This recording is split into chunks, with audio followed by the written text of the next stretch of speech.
नमस्कार.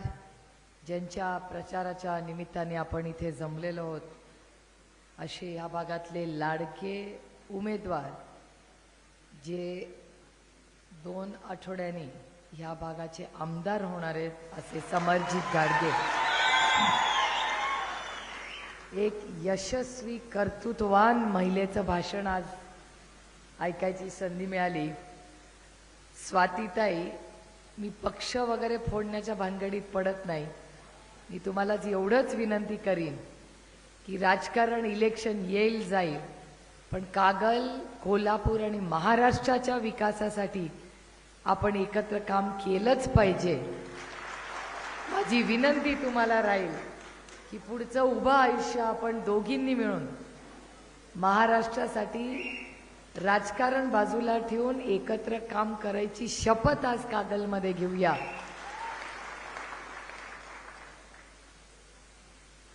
मिसेस नवोदिता ज्या इंग्रजीमध्ये शिकल्या, ग्वाल्हेरमध्ये फक्त हिंदी बोलल्या, पण अतिशय उत्तम मराठी भाषण त्यांनी केलं. त्यांचं मी मनापासून कौतुक करते. श्रेयाताई, अश्विनीताई, आपले तालुका अध्यक्ष सलोनीताई विद्यागिरी, रणजितसिंह पाटील, सागर कोंडकर, संभाजी भोकरे, अमरसिंह घोरपडे, MP पाटील, शिवानंद माळी, शिवाजी कांबळे, दयानंद कांबळे, मारुती भाऊ, अनुराधाताई पाटील, विजया निंबाळकर, रेखाताई पाटील, सुजाता तोरसकर, स्नेहलताई, प्रतिभाताई पाटील, व्यासपीठावरील सर्वच मान्यवर आणि उपस्थित बंधू आणि भगिनींनो, 1:30 वाजलेला आहे. 3 वाजेपर्यंत दोन्ही आघाडी आणि युती याच्यामध्ये सगळे कधी बंडखोर कधीतरी इच्छुक असे असणाऱ्या सगळ्या आपल्या सहकार्यांना बोलून आम्ही विनंती करतोय. ह्या म्हणून मी इतका वेळ फोनवर होते, पण फोनवर असले तरी कान एका बाजूनी चालू होतं. तुम्ही केलेली भाषणं, प्रत्येक महिलेचं भाषण, याच्यामध्ये एक खरेपणा जो होता, आणि म्हणून या शाहू महाराजांच्या भूमीमध्ये आज येताना छत्रपती शिवाजी महाराज, शाहू फुले आंबेडकरांच्या विचाराचा हे कागल, या कागलच्या स्वाभिमानी जनतेच्या समोर मी मनापासून नतमस्तक होऊन आभार मानते की आदरणीय पवार साहेब दिल तो उमेदवाराला निवडून द्यायचा जो शब्द तुम्ही दिलेला आहे, आणि गेले 6 वेळा आदरणीय पवार साहेबांवर प्रेम करणारा, विश्वास करणारा उमेदवार एका विश्वासाच्या नात्याने जो तुमच्या समोर दिलेला आहे, त्याला निष्ठेने आणि विश्वासाने मतदान करणाऱ्या या कागलच्या भूमीचे मी मनपूर्वक आभार मानते. कारण का जितक्या वेळा आपण सत्तेमध्ये आलो तितक्या वेळा कागलला लाल दिवा द्यायचं काम हे आदरणीय पवार साहेबांनी केलेलं. काय गडबड झाली देवालाच ठाऊक. आजकाल म्हणतात ना, जमाना खराब आहे. खरंच जमाना खराब झालाय. जे आपले होते, ज्यांच्या बरोबर आयुष्यातली सगळी सुख दुःख आपण गेलवली, ते आज परके होऊन बसलेत. आणि परके असण्याचं काम काय, तर दिल्लीच्या अदृश्य शक्तीची भीती. मगाशी ताईंनी एका भाषणात त्यांचा उल्लेख तुम्ही केला. श्रमलेल्या बापासाठी लेक नारळाचं पाणी, लढणाऱ्या लेकीसाठी बाप बुलंद कहाणी. हे जेव्हा कविता लिहिली होती ना, त्याला 10 वर्ष झाली. कुणाच्या ध्यानी मनी नव्हतं.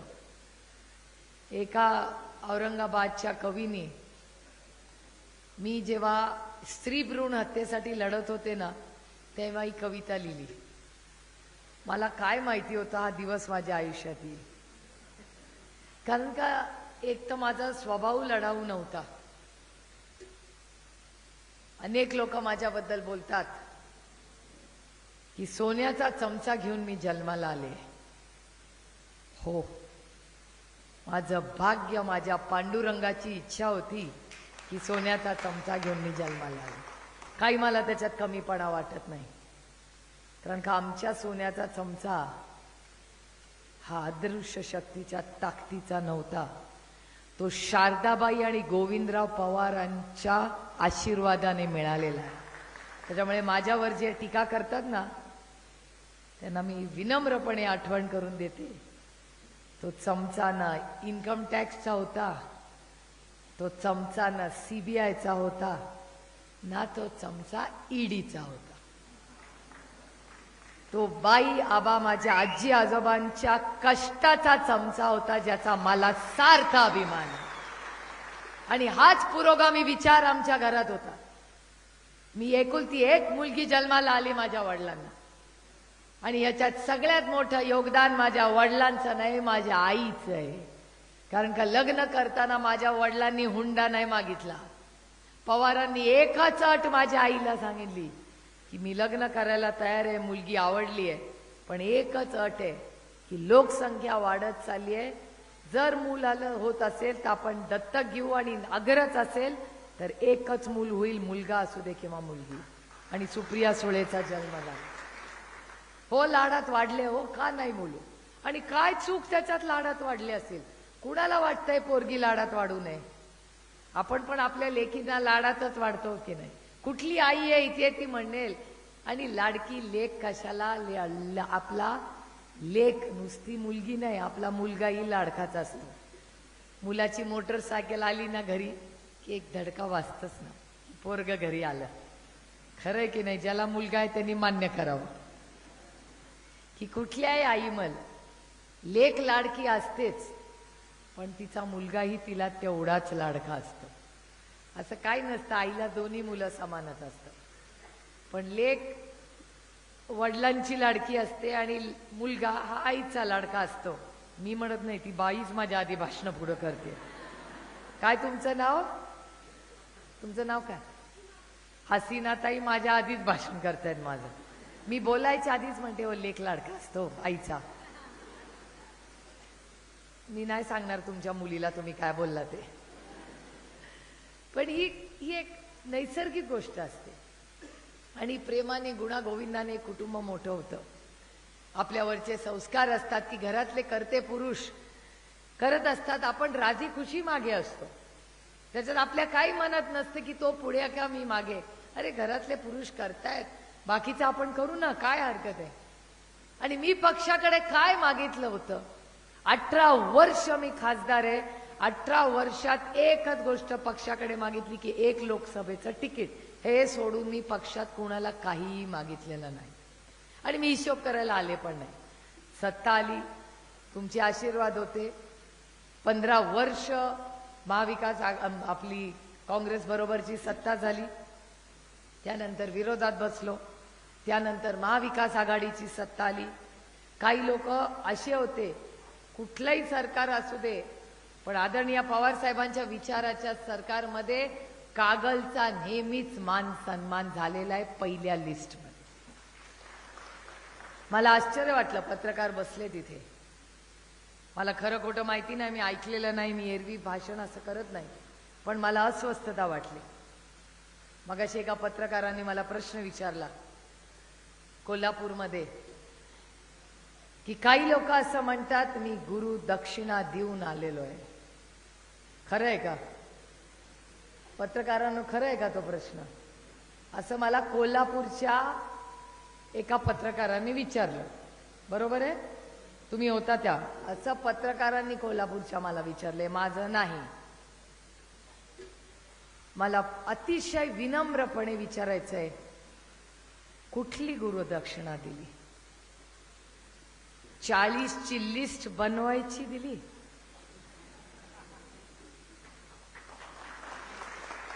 का ज्या भारतीय जनता पक्षाने पहाटे येऊन तुमच्या घरात तुमच्या आयुष्य उद्ध्वस्त केलं, अशा भारतीय जनता पक्षाच्यासाठी लिस्ट बनवण्याची ही गुरुदक्षिणा आहे? आओ या काळ्या मातीशी इमान राखणारी मुलगी आहे मी, स्वाभिमानी मराठी मुलगी आहे. मोडेन पण आयुष्यात वाकणार नाही कुणाच्याही पुढे. अभिमान आहे मला. काय तुम्हाला वाटतं मला ऑफर नव्हती? मलाही ऑफर होती. मी पण यांच्यासारखी मंत्री झाले असते, इथे नाही देशात झाले असते, पण अशा बाबतीत नाही.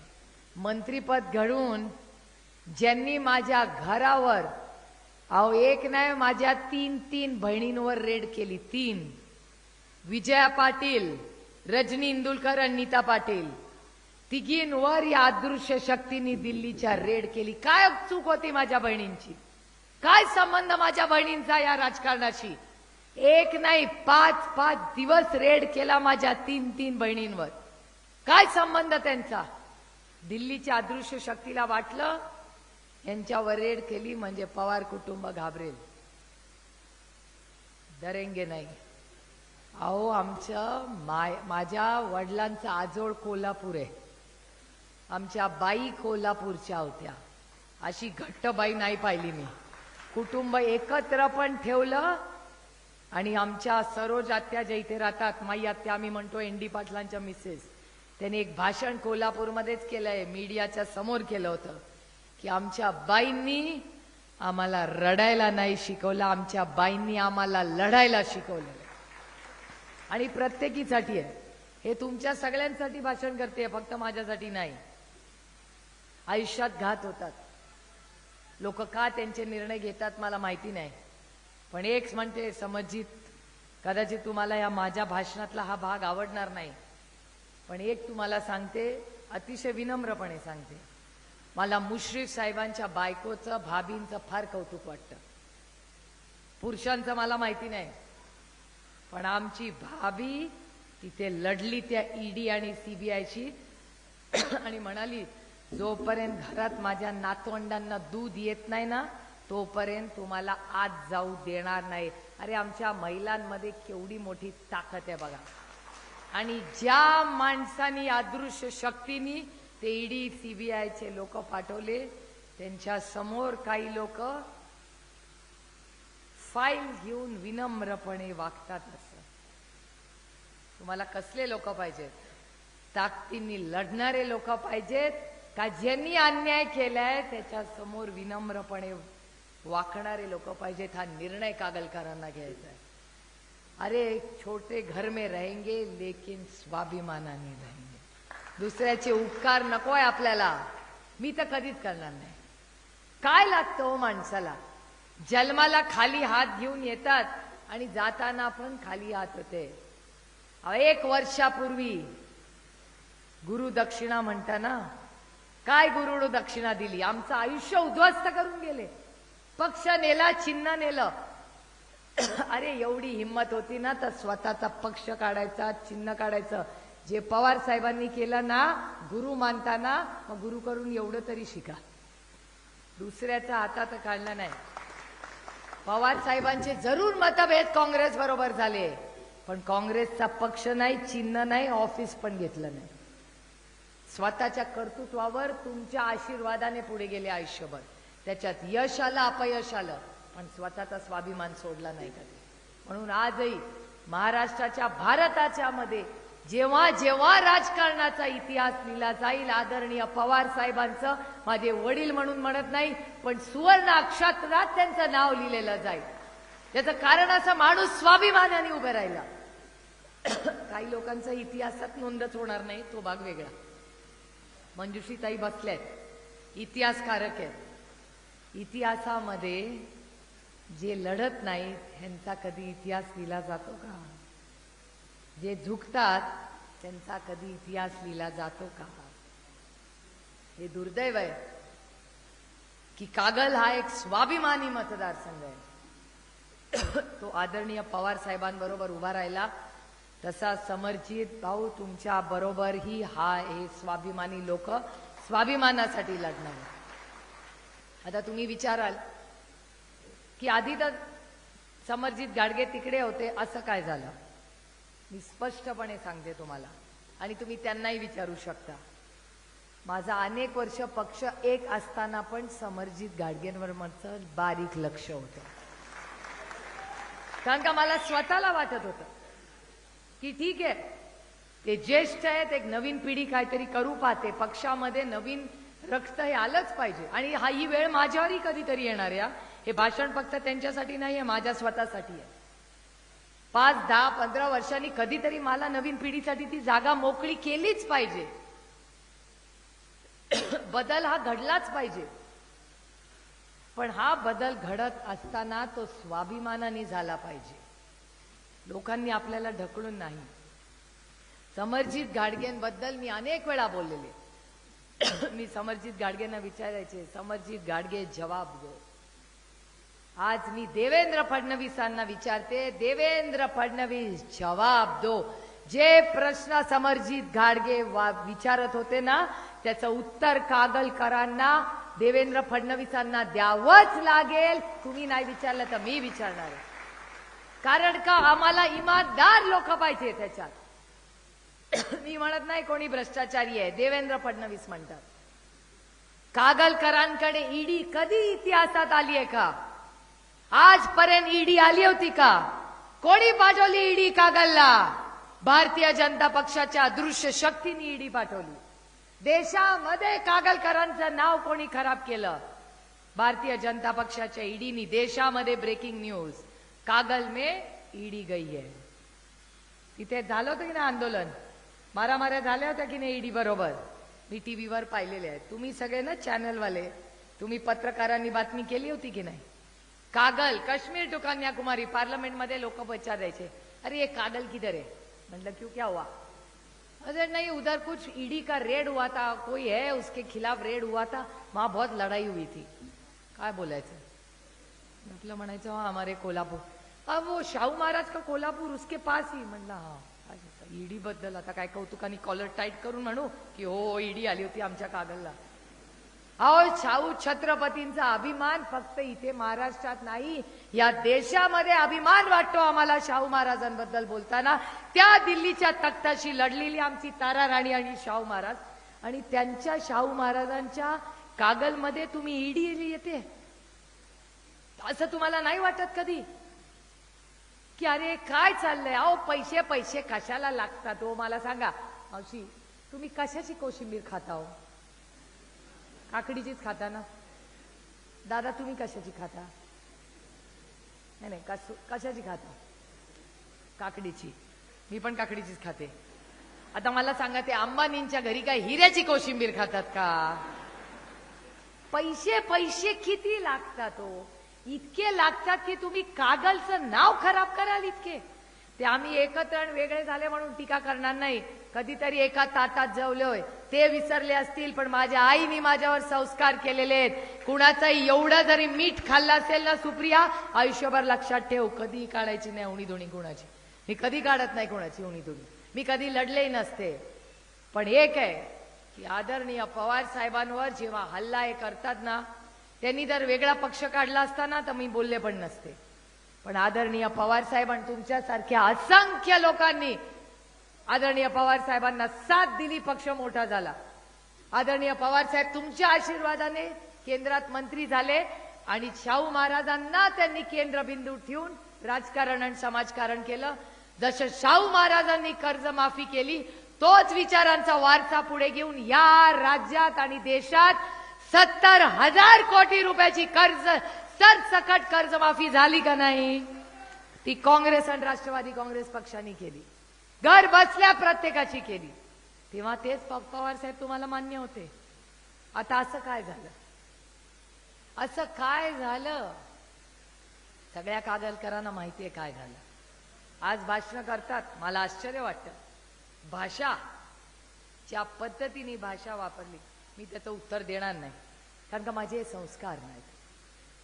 कोणी काय भाषण करायचंय, काय शब्द वापरायचे हा त्यांचा अधिकार आहे.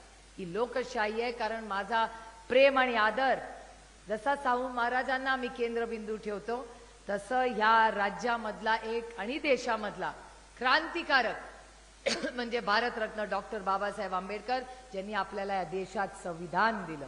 तुम्हालाही एकच मत, तुम्हालाही एकच मत, मलाही एकच मत, आणि अमिताभ बच्चनला पण एकच मत. खरे आहे वास्तव. ही समानतेची भाषा. आज आम्ही सगळ्या महिला बसलेल्या आहोत. एक काळ असा होता माझ्या लहानपणी, मी जेव्हा कोल्हापूरला यायची, या मावशींसारखे सगळे डोक्यावर पदर घेऊन घ्यायचे. आज 9 वारी साडी नाही, 6 वारी साडी, एका कादार पदर. तुम्ही सगळ्यात शिकलेल्या आहेत. ताईंना आता मी विचारलं, त्यांना पण एकच लेक आहे, लेक आर्किटेक्ट आहे. विचार करा, आर्किटेक्ट मुलगी शिकलेली आहे. ही क्रांती झाली ना. जर मला सांगा, क्रांती ज्योती सावित्रीबाई फुले जर शाळेत गेल्या नसत्या तर सुप्रिया सुळे इथे भाषण करू शकली असती का? नाही. हा छत्रपतींचा महाराष्ट्र आहे, शाहू फुले आंबेडकरांचा महाराष्ट्र आहे. प्रत्येकाकडून काहीतरी शिकलेलो आहोत आपण. आणि म्हणून माझ्या समर्जित गाडगेंकडून अपेक्षा आहे. मला आश्चर्य वाटतं त्या भारतीय जनता पक्षाचं, आणि मी त्यांचे आभारी मानते की बरं झालं तुम्ही त्यांच्यावर अन्याय केला. नाहीतर हा बाबा ज्याच्याकडे माझं इतके वर्ष लक्ष असतं, मला काम करायची संधीच मिळाली नसती. कारण का माझी इच्छा आहे की महाराष्ट्रात परिवर्तन झालं पाहिजे. कुठेतरी हा भ्रष्टाचार थांबला पाहिजे हो. आणि तुमच्या हक्काचे पैसे हे तुम्हालाच मिळाले पाहिजेत आणि तुमचाच विकास झाला पाहिजे. बाद झालं 50 खोके एकदम ओके. लोक म्हणतात 50 खोके एकदम ओके. मी म्हणते no, it is not okay. नाही देणार 50 खोके तुम्हाला आम्ही. आमच्या तर बिचाऱ्या महिलांना समर्जित खोके पण नाही माहिती. त्या विचारतात मला, महिला समर्जित दादांना माहिती असतील, हे पुरुषांना हे सगळं माहिती असतं, आम्हाला महिलांना नसतं माहिती. खोका म्हणजे महिलांना आधी वाटायचं 50 खोके म्हणजे लग्नाला बस्ता बांधायला जातो, ते खोक्यात सामान टाकतो, तो खोका. बरोबर की नाही मावशी? त्याच्यानंतर दिवाळीला सफाईला वरून काढतो, जुना मिक्सर, झाकण, रेडिओ, ते रिमोट चालत पण नाही पण ठेवतो, तो खोका वरून काढायचा दिवाळीच्या सफाईला. बायांनो, माझ्या मावशांनो, बहिणीनो, मी त्या खोक्याबद्दल बोलत नाही. 50 खोके म्हणजे एक खोका म्हणजे 1 कोटी रुपये. 50 खोके. तुम्ही विचार करा, समर्जित भाऊ, विचार करा की काय किंमत लावली आहे एका आमदाराला. 50 खोके म्हणजे 50 कोटी रुपयाला एक आमदार. असे 40 आमदार फोडले. आमच्या माननीय उद्धवजींच्या बरोबर 50 खोक्याचे असे गेले. हिशोब करून सांगा का बघू किती येतो. 50 खोके गुणिले 40 किती झाले कोटी रुपये? आमच्या महिला 20 म्हणतायत. हे पुरुषांना नाही, पहिलं महिलांना. पहिला त्या नंबर सांगतील, मग तुम्ही सांगा काय का झालं, किती झाले? 200. मग आमच्या महिलांचं म्हणणं आहे 200, पुरुषांचं काय म्हणणं आहे? माझ्या बिचाऱ्या महिला किती सरळ आहेत बघा, त्यांना 200 कोटीच फार वाटले. माझ्या मायबापांनो, 200 नाही 2000 कोटी रुपये खर्च करून उद्धवजींची शिवसेना त्यांनी फोडली. 2000 कोटी रुपये मध्ये. 2000 किती शून्य मलाही माहिती नाही. आपल्याला तसलं डोकं चालवायचंच नाही. 2000 कोटी रुपये खर्च करून त्यांनी लोक गेली. समर्जित दादा, मी माझा अनुभव तुम्हाला सांगते की ह्या देशामध्ये हे खोकेवाले असतील सगळे, पण जोपर्यंत काँग्रेस आणि शिवसेना आणि आम आदमी पक्ष आणि ही मायबाप जनता तुमच्या बरोबर आहे, तुम्हाला कुठल्याही खोक्याची गरज नाही. तुम्ही ताकदीने निवडून येणार, हा शब्द तुमची बहीण म्हणून तुम्हाला मी सांगते. हा माझा अनुभव होता. अहो, आता तुमच्याकडे चिन्ह तरी आहे, तुमच्याकडे पण. आपल्याकडे 1 वर्षापूर्वी कुठे चिन्ह होतं? अमोल कोल्हे माहितीये का सगळ्यांना? अमोल दादा आणि मी एकामेकाला विचारायचो, काय लढायचं का? मग लढावं तर लागेलच. काय होईल, जिंकू किंवा हरू, ह्याच्याहून तिसरं काय होणार आहे? हरलो तरी चालतंय, पण लढायचं नक्की. बरं, मग काय करायचं चिन्हाचं? मग मला एक दिवस अमोल दादा म्हणले की मी विचार करतोय की तुम्ही कबशी घ्या. बरं, मी घेते कबशी. तू काय घेणार बाबा? ते म्हणले मी विचार करतोय पंखा घेऊ का रिक्षा घेऊ का काय घेऊ. असं आम्ही दोघं सिम्बल्स बघत बसायचो. कारण का पक्ष नेला होता यांनी, चिन्ह नेलं होतं. आमदार, खासदार, चिन्ह, पक्ष सगळी गेली तिकडे. बँक, साखर कारखाना चेअरमन, दूध संघ, ग्रामपंचायत, सब सब सब gone. Tata bye bye. Tata bye bye पण केला नाही, उठली आणि गेली.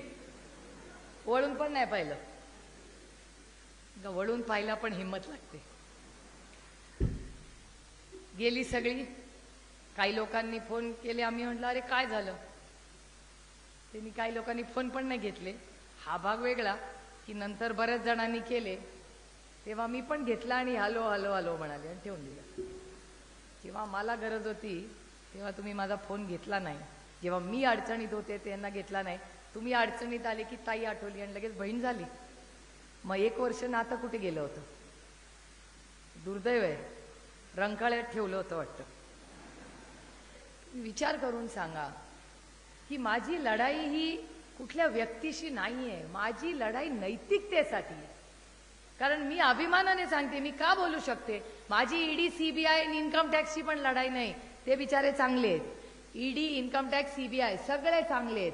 प्रॉब्लेम कुणाचा आहे, त्याच्या मागच्या अदृश्य शक्तीचा प्रॉब्लेम आहे. आणि मी अभिमानाने तुम्हाला सांगते, जो डायलॉग मी अनेक वेळा त्यांना म्हणलेले की मला नाही त्यांची भीती वाटत.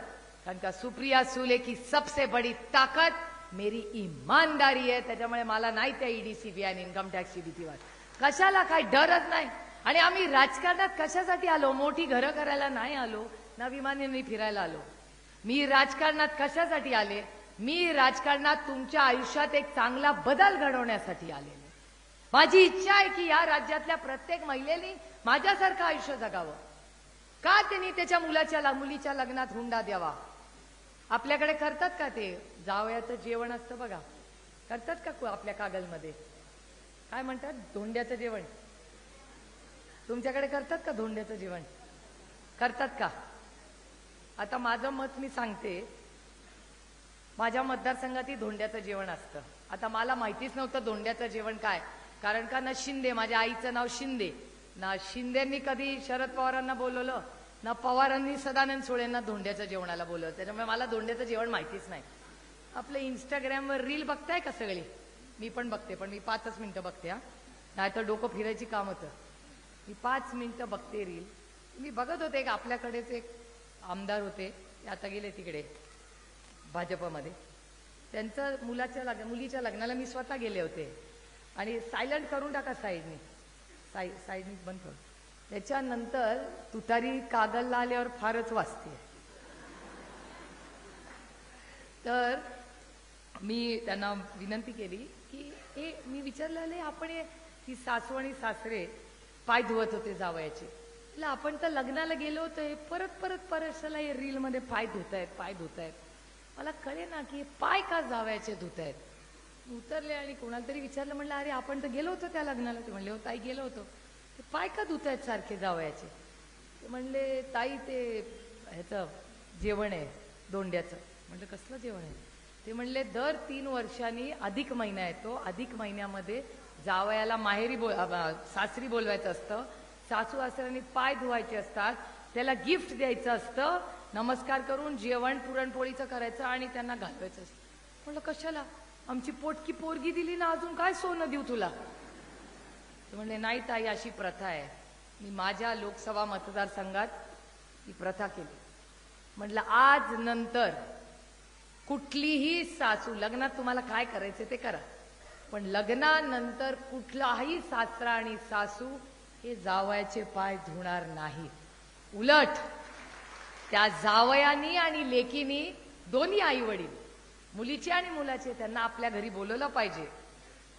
त्यांचे पाय धुतले पाहिजेत आम्हाला जन्म दिला म्हणून. आणि आपल्या कष्टाच्या पैशाने आपली आई आणि सासू आणि सासरे आणि वडील यांना छोटीशी गिफ्ट द्यायला पाहिजे. आणि त्यांच्यासाठी छान स्वयंपाक करून तुम्ही आम्हाला जन्म दिला, आमच्या दोघांच्या संसाराला आशीर्वाद द्या, ही प्रथा आपण केली पाहिजे. मगच तुम्ही शाहू महाराजांचे खरेच वंश असाल. कारण का शाहू महाराजांसारखा मोठा मॉडर्न नेता नाही हो. मी जितकी त्यांच्याबद्दल वाचते तितकी प्रभावित होते. Way ahead of his time. मुलींना शिक्षण, हॉस्टेल, किती गोष्टी शाहू महाराजांनी केल्या हो. कितीही त्या माणसांच्या बद्दल, म्हणजे माझे गुरु आहेत मंजुश्रीताई इथे बसले आहेत. मंजुश्रीताईंचे वडील जयसिंगराव पवार हे माझे गुरु आहेत. शाहू महाराजांबद्दल कितीही वाचलं तरी माझं समाधानच होत नाही. किती मोठा नेता, किती मोठा राजा, किती त्याची दूरदृष्टी हो. त्या कागलच्या मातीत असे शाहू महाराज होऊन गेले आणि आपण कुठे अडकलोय ईडी आणि सीबीआय. आणि कागलकरांचा आणखीन एक गोष्ट आहे, कागल मधली जनता ही स्वाभिमानी आहे. किती लोक येतील जातील, पण जी भाषा आज कागलमध्ये वापरली जाते ती कागलकरांना न शोभणारी आहे. अतिशय सुसंस्कृत आहेत कागलचे लोक, आणि म्हणूनच इतके वर्ष सगळं चांगलं चाललं. आणि मी तुम्हाला शब्द देते की जेव्हा समरजित घाडगे तुमच्या आशीर्वादाने निवडून येतील, ह्या भागामध्ये ताई तुम्ही ज्या ज्या गोष्टी बोलल्या ना त्या सगळ्या ताकदीने नीट करून द्यायची जबाबदारी ही मी स्वतः घेईन. इतकंही घाणेरडं राजकारण करायचं नाही. काय ताईंची चूक होती? एक महिला लढत होती, ही तिची चूक. तिचे वडील गेल्यानंतर ह्या माऊलीच्या 15 दिवसाच्या आत ह्यांचा पक्ष फोडला. 15 दिवसा हे संस्कार आहेत? अरे छोडो यार. जेव्हा तो माणूस जातो ना त्याच्या बरोबर त्याचं वैर संपतं आपलं. प्रेमाने बहीण म्हणून यांना सन्मान दिला असताना तर मीही म्हणलं असतं, बाकी काही असू दे बाबा, या बाबतीत मान गए, पक्ष नसता फोडला. अहो ही तसलीच आहे. मी बघितलंय. परवा माझे ज्येष्ठ बंधू कैलासवासी RR पाटलांबद्दलही बोलले. अहो गेलेल्या माणसाबद्दल कधी बोलत नाहीत, आणि RR पाटलांसारखा माणूसच या महाराष्ट्राच्या मातीत परत होणे नाही.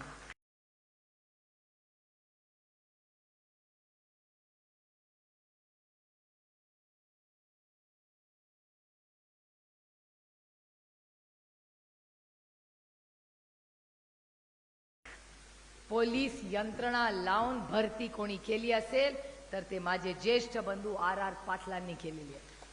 RR पाटलांबद्दल काय वक्तव्य केलं, आणि आमच्या रोहित बद्दल. अहो रोहित 25 वर्षाचा मुलगा आहे. पहिल्यांदा इलेक्शन निवडून येतोय आणि विरोधकांकडे काही बोलायला नाही म्हणून म्हणतात पैसे वाटतोय. तर यांच्याकडे काहीच बोलायला लागत नाही. पैसे वाटायचं डिपार्टमेंट तुमच्याकडे. आणि मला प्रश्न विचारायचा आहे भारतीय जनता पक्षाला, नोटबंदी तुम्हीच केली होती ना, मग पैसे कुठून आले हो? बरोबर आहे की नाही? नोटबंदी केली की नाही भारतीय जनता पक्षाने? आणि मी तुम्हाला शब्द देते माझ्या चॅलेंज आरोप करणाऱ्यांना की रोहित RR पाटील हा आयुष्यात कधीही चुकीचं काम करणार नाही, कारण तो सुमन वहिनींचा आणि आबाचा लेक आहे, त्याची गॅरंटी मी घेते. का गलिच्छ राजकारण आणि इतक्या वयाच्या मोठ्या माणसांनी करावं? 25 वर्षाच्या मुलाच्या वर आपण तुम्ही सगळे करताय. मला चिठ्ठी आली आहे, भाषण संपवायचे नाही. विरोधक पवार साहेबांच्या नावावर आजही मतं मागत आहेत. हे दुर्दैव आहे की विरोधकांना दुसरं सांगण्यासारखं काहीच नाही आहे, आणि ज्यांच्याकडे तुम्ही फाईल घेऊन वाकून नमस्कार करता त्यांचा फोटो लावा ना मतं मागायला. उष्णा नाही चालणार. आणि पवार साहेबांचं नाव घेऊन तर मतं मी मागूच देणार नाही. पवार साहेबांचं नाव जर वापरायचं असेल तर दिल्ली में झुकना मना है. जो दिल्लीच्या तख्तासमोर झुकेल त्याला पवार साहेबांचं नाव किंवा फोटो वापरायचा अधिकार नाही. तुम्ही मान सन्मान करा, मी मान सन्मान द्यायला माझं काही म्हणत नाही. दिल्ली मोठा भाऊ आहे, जरूर मान सन्मान करा. पण एक तुम्हाला सांगते, बाकी काही असू दे, जर माझ्या घरी रेड झाली असती ना, मी त्या माणसाच्या समोर फाईल घेऊन नमस्कार कधी केला नसता. एक वेळ राजकारण सोडलं असतं, पण माझा स्वाभिमान घाण टाकला नसता दुसऱ्या दिल्लीच्या तख्तासमोर. काहीतरी स्वतःचं असलं पाहिजे. तो झुकवणार दिल्लीवाला आणि तुम्ही झुकणार. आणि कशाच्या जीवावर? इन्कम टॅक्स, CBI आणि ED. म्हणजे तुम्ही काय काय केलं नाही केलं मला माहिती नाही. इसका जवाब समरजित घाडगे को देना पडेगा. आणि हा त्यांच्या नंतर जवाब देवेंद्र फडणवीसांना द्यायला. कधी कधी आयुष्यात लोक चुकीचे निर्णय घेतात, ह्याचा मला सगळ्यात आनंद होतो. मी जर भारतीय जनता पक्षात असते, मी तर समरजित घाडगेला कधीच सोडला नसता. हे माझं भाग्य की त्यांनी सोडलं. आणि मला एका गोष्टीचा अभिमान वाटतो, ही जशी लिस्ट करून तिकडे गेली ना, समरजित घाडगे तसे आलेले नाहीये. डंका की चोट पे दिल्लीला गेले, त्यांच्या नेत्यांना सांगितलं, मग आपल्याकडे आलेले आहेत. कुणालाही हे बघा, मी कधी फसवाफसवी करत नाही आणि दुसऱ्याच्या कुठल्याही वस्तूला मी कधी हात लावत नाही. विचारा, मी जेव्हा त्यांच्याशी बोलले होते दिल्लीमध्ये, समरजित गाडगे समोर उभे आहेत, मी तारीख वाईज सांगू शकते. मी त्यांना म्हणलं समरजित भाऊ, तुम्हाला माहिती आहे मी तर एकत्र असताना तुम्हाला किती वर्ष सांगते की तुम्ही या राष्ट्रवादीत या, तेव्हा तुम्ही नाही म्हणलं पण जर तुम्ही राष्ट्रवादीत आपलं जमलं तर माझी एकच अट असेल की तुम्ही भारतीय जनता पक्षाला सांगून आलं पाहिजे, त्यांना न सांगता येता कामा नये. हे तर माझ्या पुढचे आहेत.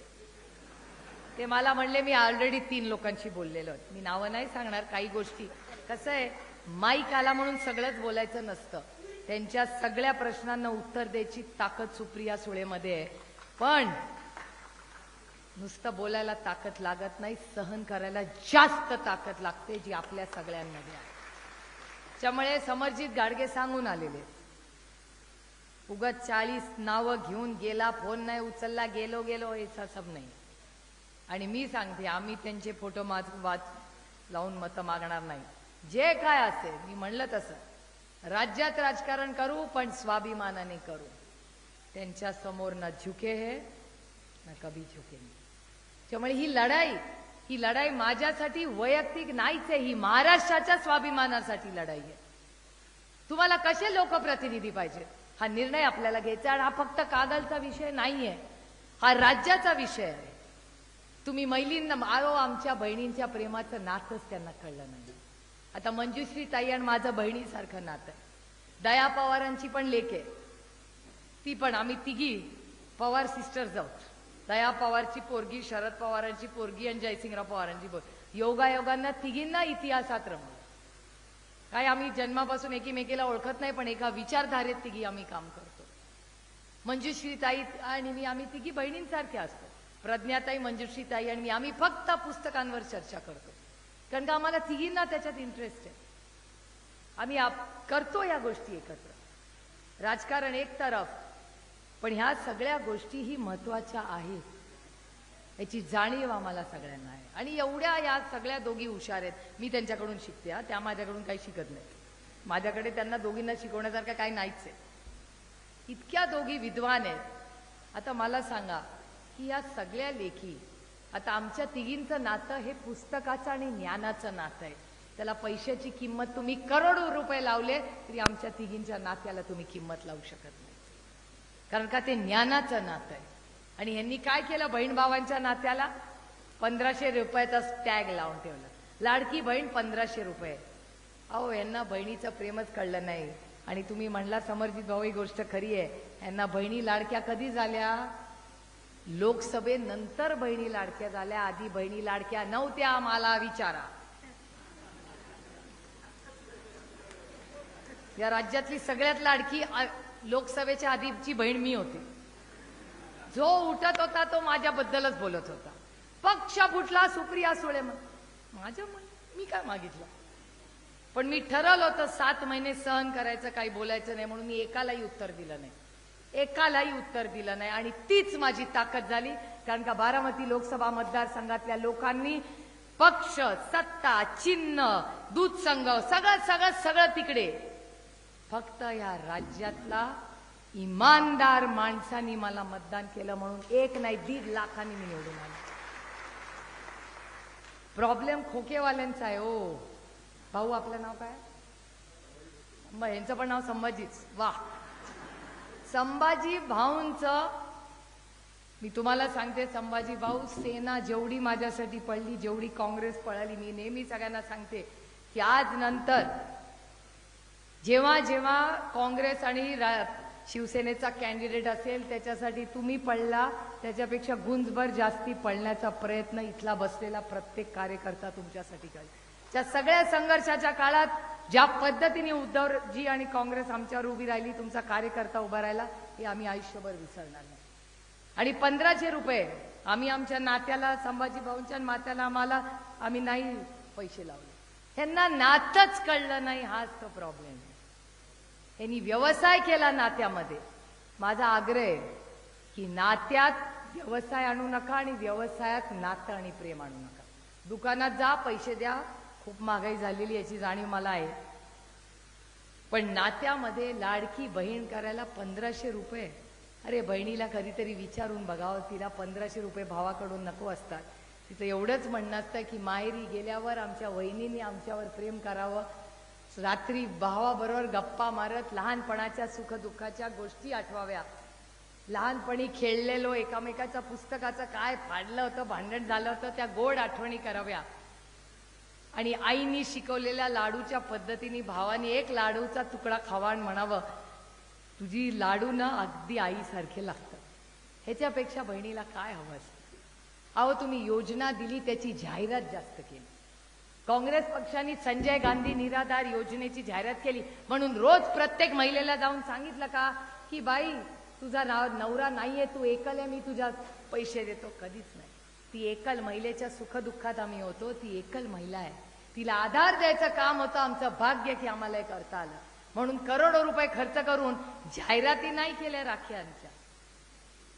आणि 1500 रुपये, अहो बायका म्हणतात 1500 रुपये नको तुमचे, 2000 आम्ही देतो, पण आमच्या लेखी सुरक्षित ठेवा. मी तुम्हाला शब्द देते, महाविकास आघाडीचं सरकार आल्यावर महाराष्ट्रात तुमची प्रवीण भाभी तुमचा लेख पण, फक्त तुमच्या लेकीची नाही, तुमच्या लेकाची पण जबाबदारी घेते.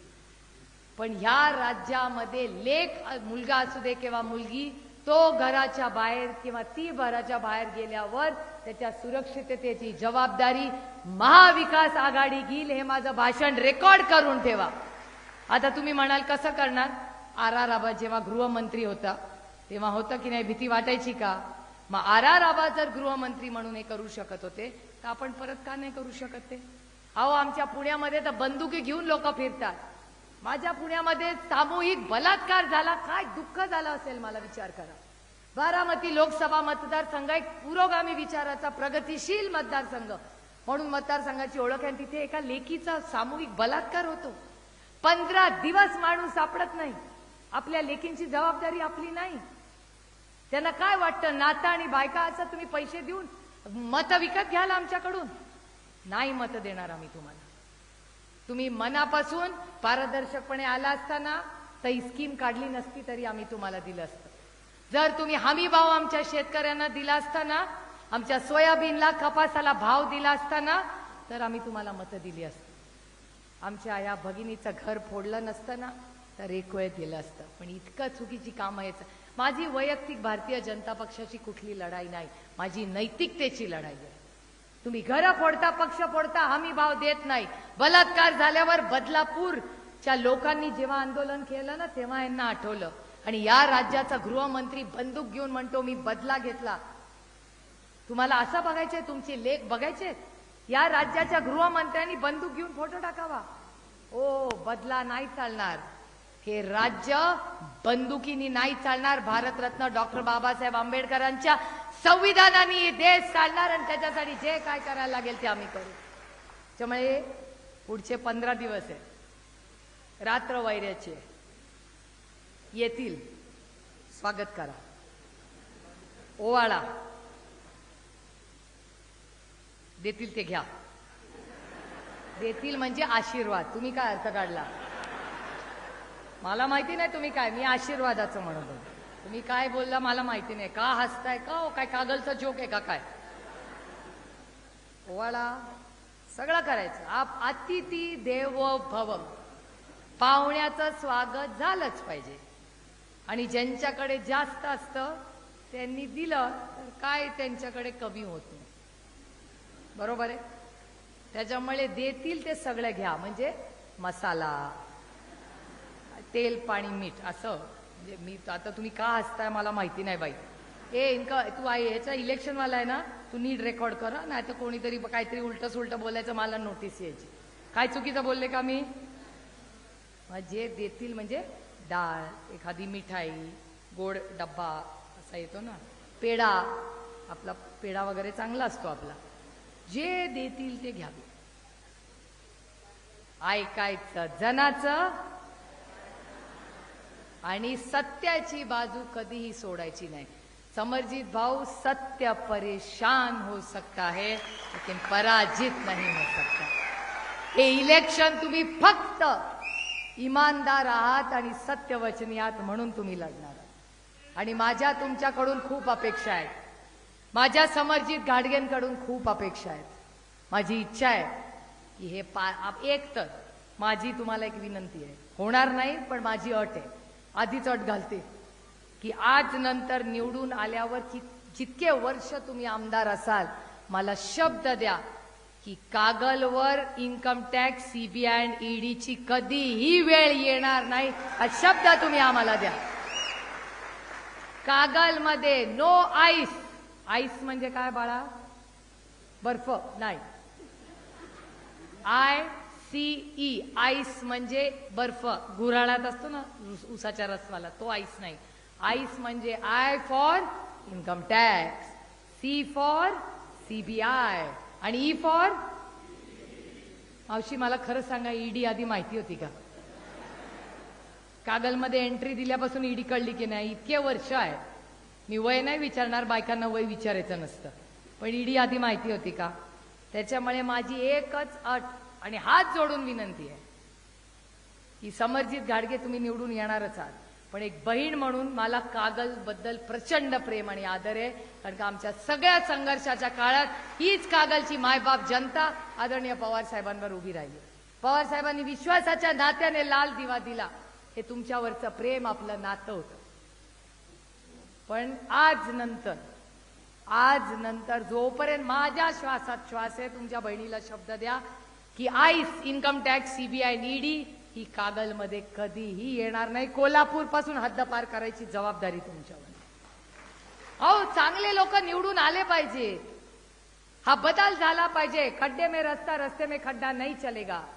खड्डे में रस्ता, रस्ते चांगले झालेच पाहिजे. प्रत्येक शाळेमध्ये शिक्षक असलाच पाहिजे. आणि माझ्या या महिला भगिनींना औषध वेळेवर मिळालंच पाहिजे. ही सगळी जबाबदारी तुम्हाला घ्यायला लागेल. आणि आमच्या या पण बहिणीची, आमची कर्तृत्वाने बहीण, तिला काय नकोय तुमच्याकडून?